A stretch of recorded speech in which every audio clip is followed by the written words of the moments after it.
Hello everybody, welcome to the Wonky Angle, where I talk about electronic music, both new and old. And today I'm talking about the new album from Mouse on Mars, AAI. Mouse on Mars, the duo of Andy Thoma and Jan St. Werner, an IDM outfit from Germany who've been at it since the mid-90s, and yet for whatever reason just don't seem to be brought up in the conversation nearly as often as a lot of their contemporaries on this scene. I have covered these guys on this channel before. Back in 2018, I reviewed their last studio album, Dimensional People, complete with a brief segment going through their full previous back catalog. Though I will have to admit, since putting out that video, I haven't attempted to further formulate my opinions on them or even come back to any of their stuff at all, besides maybe listening to their track Send Me Shivers once or twice. And looking back on that video, the vast majority of my opinions on their stuff hadn't even been formed yet. I kept saying over and over that I was going to need more repeat listens to know how I felt about any of their stuff. Kind of the way how I've always needed to do whenever Plaid put something out. That last and brief segment I did basically wasn't much more than an acknowledgement that their back catalog existed. But now that they've come out with a new album that I can examine more closely, I've decided that I'm gonna do the segment again and give them another chance, in hopes of either getting them to click with me more than last time, or if not, then at least better pinning down why they didn't stick with me. So here we go, round 2, here's my thoughts on their discography so far. A lot less brief this time.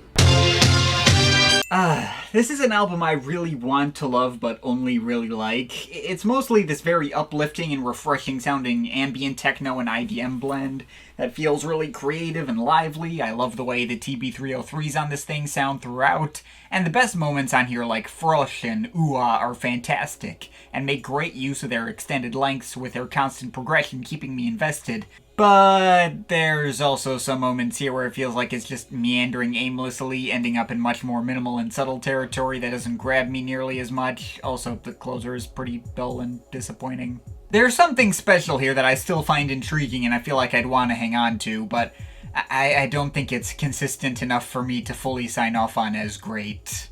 And on one hand, this project is probably more consistent than their debut and does a better job of getting its sunny and pleasant vibe together. But on the other hand, I felt like I got markedly less personal enjoyment out of this one. It felt like it was just kind of there and that was it. A mostly pretty average collection of milquetoast IDM with a handful of solid standouts here and there. I liked Shunkel, Kanu, and Bib. Could probably get behind Hollow and Stereo Mission too, but the rest didn't really leave that strong an impression on me. Now, sure, if I really sit up and pay attention to this project, there's a ton of attention to detail and creative sound design to pick up and appreciate, and it's even in its least interesting moments. But I still can't say I found it so far out of the box or striking that it could pull me in that much on its own. Probably not a keeper. Like their last album, but significantly better in pretty much every conceivable way. It may still mostly aim for the same sort of pleasant and playful vibes as Iora Tahiti, but it's just so much better executed this time around. It's got a lot more energy and life put into it. The sound design is a lot more striking and exciting and percussive. The more low-key moments have a lot more emotion and tangible mood behind them, often reminding me of Metamatic's best work as I mentioned last time I tried it. And it's also pretty evident that their collaborations with Stereolab on their best album from the same year have rubbed off on them in the best way. First properly great entrance into their catalog. I initially planned on skipping over this one since I didn't find it all that interesting last time, and it's being released only 2 months after Autodetector made me think that it was just supplementary material that didn't matter. But I changed my mind later and popped it on anyway after writing the ideology segment, and I still don't think it's anything essential. Mostly just feels like a bunch of overlong meandering synth jam sessions, and the more stripped-back down-tempo style was not as engaging as I would hope for. Still don't see myself hanging onto it, but I could get a solid mood together when I wanted to, see the track Chromantic for instance, and I'll give it credit for not actually feeling like a side offering. This album was its own thing, totally separate from Autodetector. But this other, much more subtle, minimalistic, and low-key take on their sound felt like a markedly more effective exploration into their moodier territory. Perhaps not too surprising, given it was originally conceived as a film soundtrack. Not exactly the most attention-grabbing stuff either, a lot more glum than glam, quite frankly. But the more serious experimental ambient focus of this one certainly makes it stand out in their catalog. Feels like it owes more to the work of old krautrock groups and synth pioneers from the 70s than any of their previous projects. The moods are a lot more consistently investing than those on instrumentals. It's all well-paced and ends quite climactically as well. I can definitely co-sign this one. And then they followed up their moodiest and most serious album to date with their goofiest, quirkiest, and least serious sets of tracks yet. I will freely admit that now, having heard artists like Plone, the level of quirkiness they explore here has lost some of its initial novelty, and I wasn't quite as enamored with it as when I first heard it. Often sounds more like a goof-off session or something, and some tracks could feel maybe a bit underdeveloped. But I did still enjoy myself the whole way through, and the introduction of acoustic instrumentation like strings and horns and the like is really cool whenever they do that. And I guess this is the heavier and more percussive companion to the last album, also introducing quite a few vocal appearances from the band's resident drummer Dodo Nkishi, who sounds almost completely different every time he shows up. And yeah, this was a major step up from their last project, just so much more consistently engaging, better focused, tighter, punchier, but no less sonically varied. Almost an Auto-Detacker level upgrade. Not sure if I like this more than that project, but it's up there. One of their absolute best for sure. And speaking of albums that were way better than I remembered, Send Me Shivers is still in fact the best track on here. One of the best tunes these guys ever came up with. But the rest of the album is a ton of fun as well. A turn for the poppier that isn't actually any more mainstream friendly than they usually are, and doesn't water down their sound. Sure, it just so happens to work vocals into each track and have a lot of really solid catchy hooks, but it's still fundamentally an IDM album that's most concerned with its hyper-glitchy sound design. Definitely a keeper here.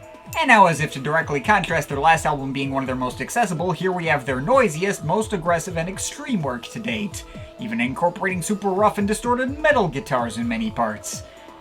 Wasn't really a fan of the moments when they do that, especially see the track Duel, which sounds absolutely god-awful, but there are plenty of solid bangers on here that are lots of experimental fun without feeling too overbearing. See Chart Knock, Skick, Ret Phase, or I Go Ego, Why Go We Go. And the whole thing has a surprisingly nice flow to it, so I guess I'll still say it's pretty good, just I don't know if it's one of their absolute best. You know, this project is perfectly serviceable for what it is, got all the usual odd melodic flares and crazy sound design you'd want out of any album from them, but it doesn't really do anything you wouldn't already expect from them or feel like anything all that memorable or special in the bigger scheme of things. I feel like a lot of the ideas they explored here were already done better on previous efforts. Again, it's not bad. I don't even know if I could say it's truly their worst, since there were quite a few moments that really stuck out to me as solid, like Metropy or iMatch or Polaroist, with no duds to speak of. But this is the project that least stands out in their catalog, and that is kind of disappointing from a band who'd been successfully redefining themselves with every album and staying fresh. But then there's this one, which definitely was not forgettable. Everything I said about this thing in my actual review of it still stands. I do still think it's pretty solid and enjoy it both for how tight the continuous mix is and for how wild and experimental they get, thanks to all the guest features from nearly every genre brought in to basically do whatever they want. But this is also a project that I remember most for like a few baffling individual moments, like Justin Vernon making weird yelping noises, or Swamp Dogg stopping the album dead to shameless plug his old music, and less for the parts that I actually enjoyed. And I just don't feel the urge to come back to it all that much.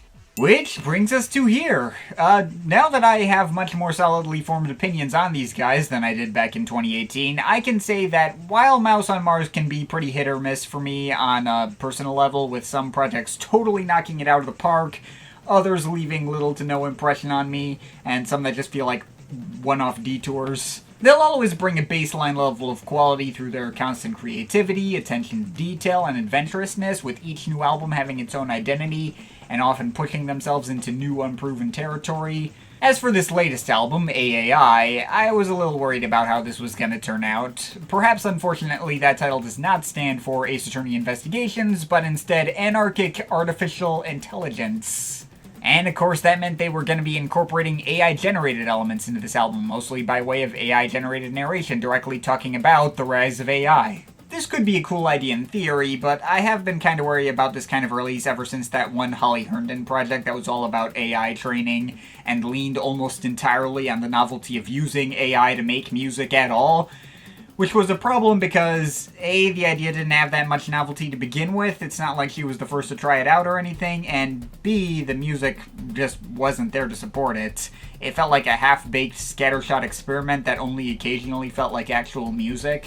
So going into this project, I was hoping that Mouse on Mars would be able to execute this sort of idea better. The concept on its own is not nearly as much of a novelty as it once was, what with the rise of, like, 15.ai and that kind of stuff. So they can't lean on that alone to impress me. They gotta bring the music to back it up. And after listening to this thing, well, first of all, I will have to say that these guys definitely fleshed this idea out a lot better and explored it a lot more thoroughly than Holly Herndon did. They're still the ones who have full control over the music and are just using the AI-generated voices as, like, an instrument.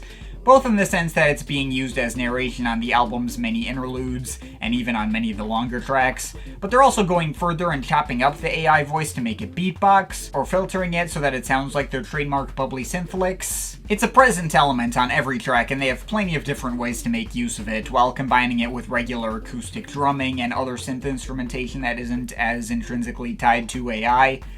Also, like with their last album, they're getting all these tracks to sort of build off each other and have a strong sense of flow.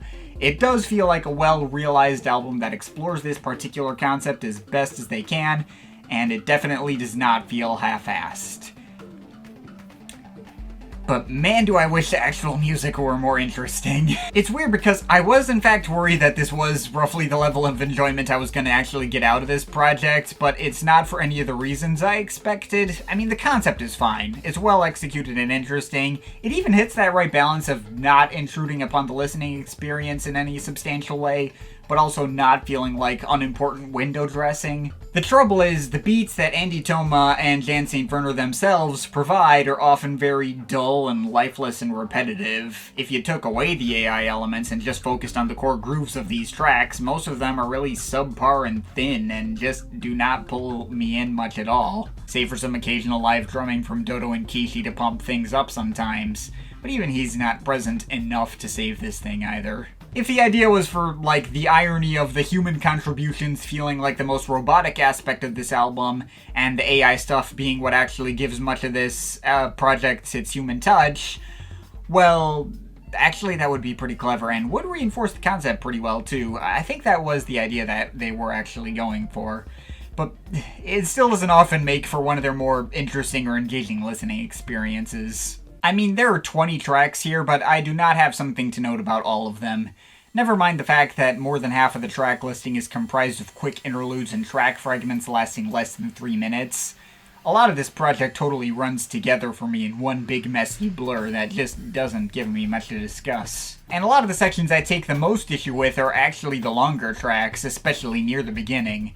Not the opener itself. The Latent space actually does kick off the album on a promising high note, and all the live drumming and weird AI voice manipulations do have me pretty consistently pulled in. One of the easy standouts on this thing. But its groove is carried through the following 3 tracks, which are near indistinguishable from each other, and it feels like each one progressively has less energy and development than the one before. I just can't bring myself to get into tracks like 1000 to 1 or Walking and Talking, since they just blend into everything else, and there isn't anything particularly interesting for me to latch on to. The former of those two I don't even notice is playing until it's already more than halfway done and the AI voices start saying the title. Not to say there aren't still moments here and there that pop out to me occasionally. There was one track on here that always consistently stuck out to me as my favorite, Artificial Authentic. Unsurprisingly, the one that had the most melodic focus, with these bright synth leads going up against all the glitches and manipulations. That made the whole blend sound like a leftover track from Radical Connector. Maybe just kind of made me want to go back to that album instead, but it's at least roughly on par quality-wise with the stuff from there. And anytime the live drumming comes back, I'll generally get pulled back into this album. Take a track like New Definitions, for instance. Even after hearing all these similar sounding grooves, that one did at least have some solid punchiness to it that still allowed it to hit and finish the album on a more satisfying note as well. And maybe there were some other moments like Cut the Fishernet that I guess had a nice tribal-ish bend to it. That one was nice. Though there's also cuts like U Machine and Double Key Rock, which, while they could give the album a small burst of energy, they quickly grew repetitive and stale and kinda ended up grating on me a little instead. I guess Machine Rights has some nice clanging metallic sorta melodic textures that created some sorta menacing atmosphere I could get into. And the way Gotik filtered the AI voices to make them sound like the analog synth textures you might have found on some of their earlier projects was a pretty creative idea. But I'm really scraping the bottom of the barrel in terms of things to note from a track-by-track basis. I think that's pretty much everything I have to say in that department. I mean, it's not like I found this album, like, offensively boring or anything. I kind of wanted to like it more because of how well done it is purely on a conceptual level. The narrations about AI development are pretty cool whenever they come up. The AI-generated tone of the voices not feeling like a novelty for its own sake or becoming grating at any point. And I'm not going to say something like, oh, it was just bad because it didn't have enough melody. I mean, I guess a more melodic focus wouldn't hurt, but it being an improvement is not a guarantee given how other albums of theirs like Aora Tahiti and Peristrophics left me cold. And for what it's worth, I even kinda like the idea of having less melody here so as to further differentiate it from other projects in their catalog. Even with all the AI-generated stuff, they did successfully make an album that definitely feels like it fits in the Mouse on Mars catalog.